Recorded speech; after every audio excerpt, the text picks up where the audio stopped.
up, guys and girls and everything in between, and aliens, actually, because that could be a thing.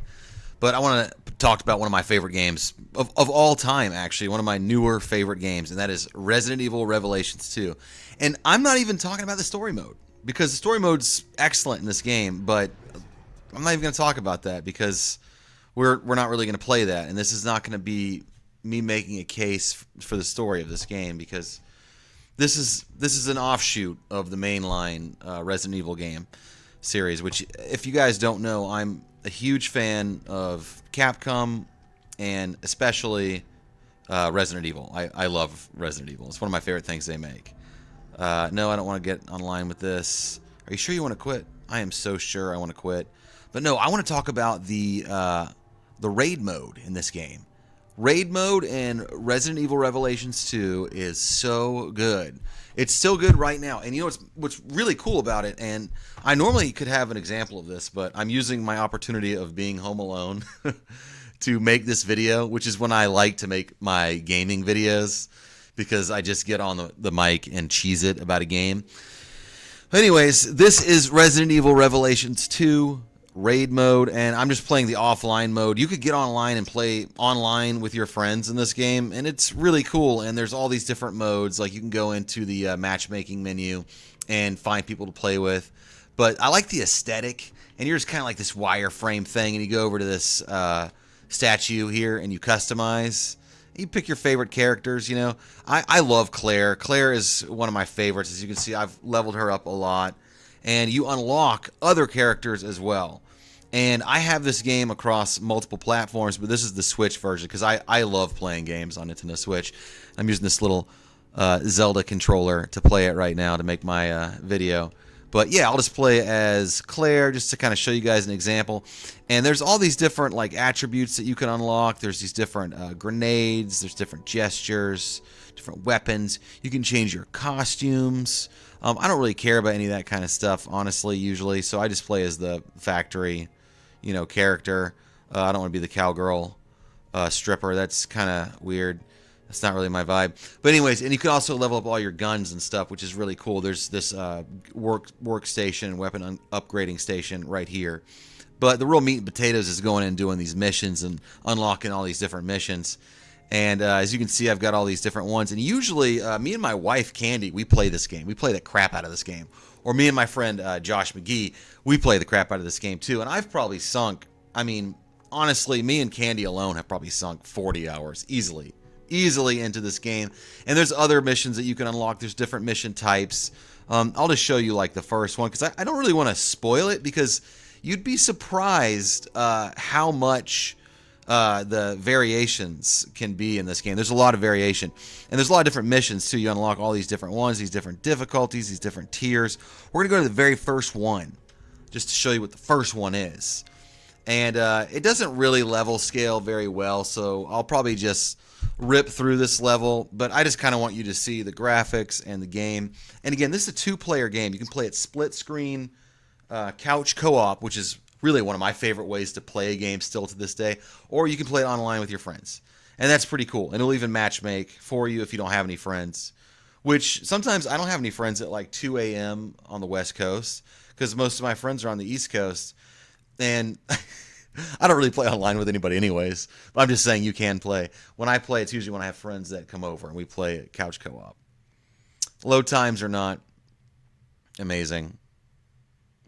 I wish there was a patch that would update that, but after this much time, there probably won't be. And I imagine that eventually there'll be a Revelations 2. Or excuse me, 3. But as you can see, the graphics are great. I'm clearing out. But the graphics are great in this game, I think. They really are. They look really good, and they're sharp, and the music is, it's so good.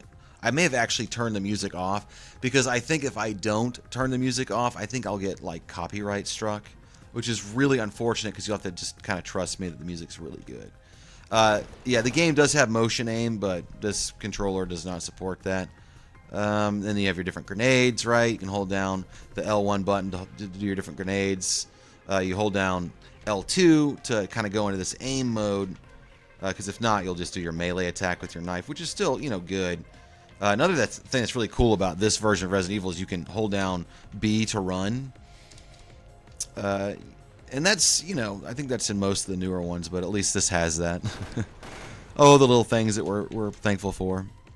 But my favorite gun in this entire game, I think, is the shotgun. I'm kind of a shotgun kind of guy.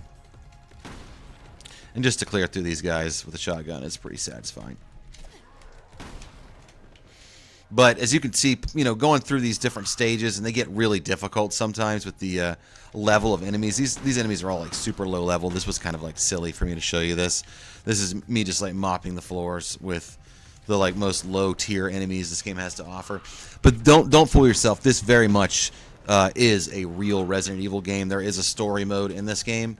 But I'm just kind of showing you this almost arcade-like mode. I have to find the key. So I missed some enemies apparently. Yeah, here they are. You have to unlock the key in the game to progress. There it is. This can get really heated. There's like enemies that can be invisible. There's really high level camouflage enemies. There's, I mean, just absolutely crazy enemies. There's loot in this game as well that you can find in these boxes, which is cool. You can unlock these different records that eventually become kits for you to make new weapons and new items with, which is cool. Really cool. Really cool concept. Now, I will say that for the most part, the looting is highly incremental. So to me, that reward level is minimal to a nothing. You know, I'm not really that incentivized by that. But the goal in these arcade modes, most of them, and I will say there is other ones, and I won't spoil it for you because there's actually quite a few, but the main goal is to take out all the enemies and get from point A to B. There's a certain level of, you know, horizontal and vertical exploration both, and all the levels, which is really neat. And you encounter most of the levels that you go through in this raid mode in the actual meat and potatoes story of the game. But crap, I think I actually just circled around, which means I am suck. No, I cannot believe I did that. Oh my gosh. Well, thank God there's a run button. I was running my mouth and not running my character, which is what I get. But yes, anyways, this game has quite a bit of exploration, and most of the levels that you encounter in the raid mode, which is mostly what we're talking about in this video / review, are mostly encountered in the actual story mode of the game. But there are some levels in the raid mode that are not, that are canon to other Resident Evil games, which is really cool that they did that. You can let these guys get you, but we don't need to. Also, I mean, I'm just really satisfied with the combat in this game. It's very fun. It's very visceral. Yeah, there can be a lot of enemies on screen. It can be very taxing sometimes to maneuver around all the enemies. But for the most part, you get you know, if you manage your ammo pretty well, you can manage most of these enemies. You just got to be kind of smart, not waste all your ammo. Know how to do some crowd control. But again, in this part of the game, like I'm so overpowering these enemies. I'm so like OP. But you just try to get ranks, you know, going through these levels again if you want to replay them. I think I've already achieved like the highest gold rank. I hope I don't overplay that rank and just like ruin that or something. Yeah, I have the key. And at the end of each level, I'll show you. It's kind of, I find it very satisfying that they do that in this game. Oh! Quick turn. Staple of Resident Evil games, of course. So I need to find one more key. So let's throw this down there. A little frag action. Actually, I want to change to my firebomb. And you can refill all your items and your ammo at the end of each level.